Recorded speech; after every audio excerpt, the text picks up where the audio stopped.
Bismillahirrahmanirrahim. Assalamualaikum warahmatullahi wabarakatuh. Kenalkan, nama saya Andri dengan NIM D1B1211021.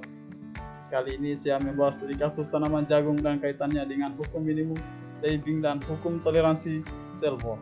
Langsung saja. Pengertian hukum minimum labeling dan toleransi sell war.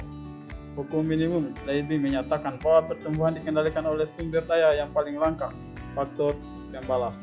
Konsep ini awalnya diterapkan pada pertumbuhan tanaman. Lalu hasil panen Jules Verne Liebing 1840 dan secara kuantitatif didukung oleh banyak percobaan. Hukum toleransi sell war diilustrasikan oleh kurva berbentuk lonceng yang menggambarkan hubungan antara interlitas faktor lingkungan dan kesesukaannya terhadap spesies, lalu populasi. Hukum ini merupakan dasar fundamental ekologi ketika mempertimbangkan keteraturan dampak lingkungan pada sistem kehidupan dan berlaku dalam biologi tanaman, pertanian, dan kehutanan untuk mengelola resistensi terhadap faktor pembatas lingkungan dan untuk meningkatkan produktivitas. Gambaran kurva hukum minimum labeling dan contoh tanamannya. Di sini saya mengambil tanaman jagung.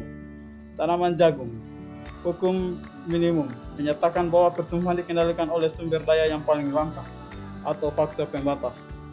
Faktor pembalas pada tanaman jagung yaitu unsur hara. Dengan faktor pembatas tersebut ditambahkan unsur hara yang dibutuhkan, yaitu pupuk kandang sapi dan VOC, ekoenzim limbah buah. Gambaran kurva hukum toleransi sell war dan contoh tanamannya. Hukum toleransi sell war diilustrasikan oleh kurva berbentuk lonceng yang menggambarkan hubungan antara intensitas faktor-faktor lingkungan dan kesukaannya terhadap spesies dan populasi.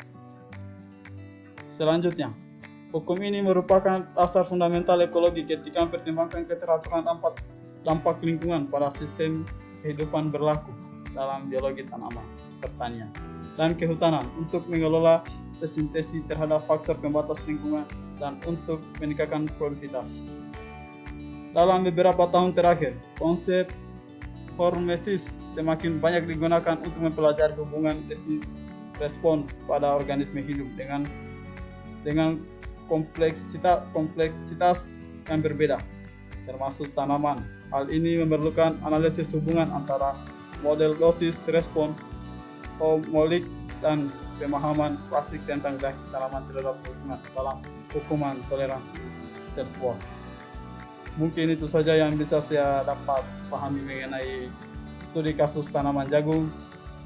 Kurang dan lebihnya mohon dimaafkan. Sekian dan terima kasih. Wassalamualaikum warahmatullahi wabarakatuh.